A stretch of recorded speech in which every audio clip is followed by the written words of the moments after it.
Chers festivaliers, chers publics, bonjour, bienvenue à ces entretiens annuels, j'ai envie de dire, qui nous permettent de prendre connaissance des nouveautés concernant nos partenaires dans le cadre du festival Les Fous Rires de Courbevoie. Et là, on parle de la 7e édition qui aura lieu les 27, 28, 29 janvier 2023. Et le premier à être mis sur le grill de ces interviews 2023, c'est Guillaume Chotard, le gérant du restaurant Les Terrasses, juste à gauche, là, quand vous rentrez dans le centre événementiel. Il se prête de bonne grâce à ces entretiens. Enfin, de bonne grâce, je ne sais pas, on va lui demander d'ailleurs. Alors, Guillaume Chotard, bonjour. Bonjour. Alors, heureux d'être là ou pas? Très heureux. Bon, ça fait un an qu'on s'est Un pas an, vu. déjà, Un oui, an, tout à ça passe très vite.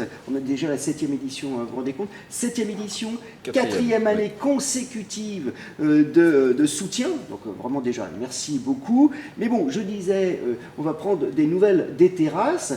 Comment vont l'entreprise Les Terrasses aujourd'hui? Est-ce qu'on peut dire que la crise sanitaire est loin derrière vous? Loin derrière, non. Et est-ce qu'elle est vraiment derrière? On n'en est pas sûr, malheureusement. Oui. Toujours cette petite peur des remontées de chiffres qui peuvent paralyser l'activité. On croise les doigts, et puis on va essayer d'être un petit peu optimiste et se dire qu'elle est derrière, mais prudemment. Et donc votre activité, c'est essentiellement traiteur, c'est ça? Traiteur organisateur de réception. D'accord. Donc pareil, activité qui a énormément souffert de la crise. On retravaille vraiment maintenant depuis mai-juin seulement. Ouais. Donc on a quand même passé 2 ans, quasiment 2 ans, soit complètement à l'arrêt, soit en activité très, très réduite. D'accord. Donc là on a retrouvé une activité, pas comme celle qu'on avait avant, mais une vraie activité. Donc ça fait plaisir, ça met du baume au cœur, ça fait du bien de voir ses équipes travailler. Voilà, et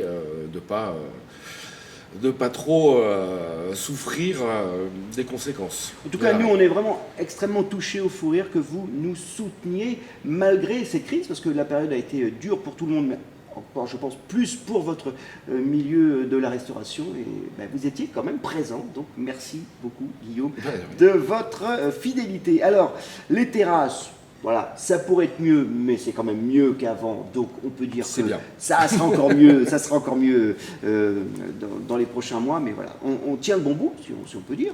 Alors, puisqu'on parle du partenariat, donc on l'a dit, ça fait 4 ans que vous nous suivez. C'est que finalement vous devez apprécier, je suppose, notre équipe et notre festival. Qu'est-ce qui vous plaît dans notre partenariat?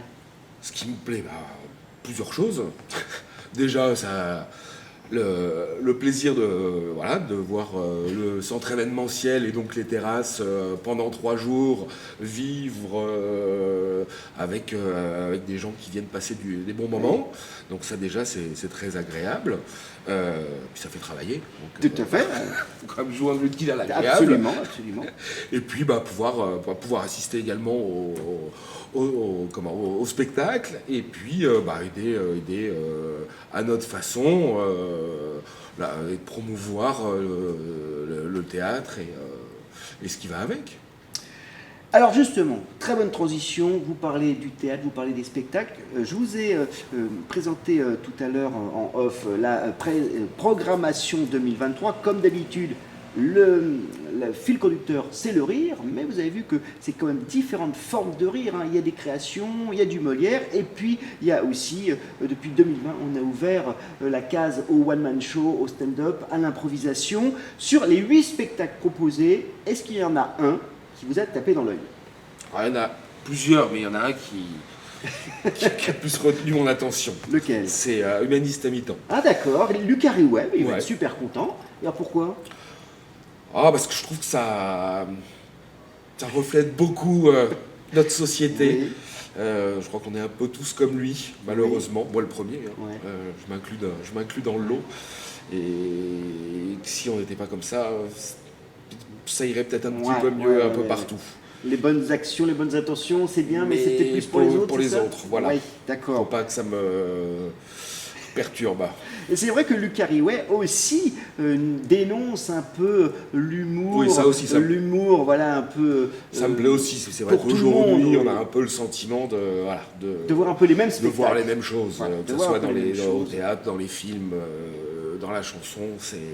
Tout est très stéréotypé aujourd'hui. Parce qu'il ne faut pas choquer, peut-être. Peut-être pas choquer, on n'a peut-être pas le droit, je sais pas. Mais... Alors lui, il s'autorise. Hein. Il s'autorise. Donc venez, il va s'autoriser à sortir des rails. Voilà. Et c'est ce qui vous plaît. C'est ce qui me plaît.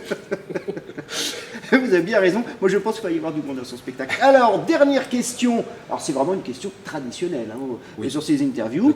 Vous le savez. Et je sais que vous connaissez la réponse. Enfin, non, vous connaissez la question et moi, je connais la réponse. Mais je vous la pose quand même. Est-ce que vous êtes prêts à... Alors, ceci dit, l'année dernière, voilà, pour des raisons personnelles, vous n'aviez pas pu être avec nous sur la scène des fous rires. Est-ce que cette année, voilà, sauf urgence, non, on parle pas de malheur, est-ce que vous êtes prêts à remettre un fou rire lors de la cérémonie de clôture? Bien sûr. Et à faire un discours devant tout le monde? Un discours, je ne sais pas, mais remettre un prix, oui. C'est dans mes cordes, remettre un prix. Le discours, je te le laisse. Très bien, mais écoutez, merci beaucoup Guillaume. Merci. Voilà, c'est toujours un plaisir de recevoir Guillaume parce qu'il a beaucoup d'humour. Je crois qu'il va être comme Luc Carraway, il aime bien sortir des sentiers battus. Merci beaucoup et puis à très bientôt pour cette 7e émission. Bon janvier. Au revoir. Au revoir.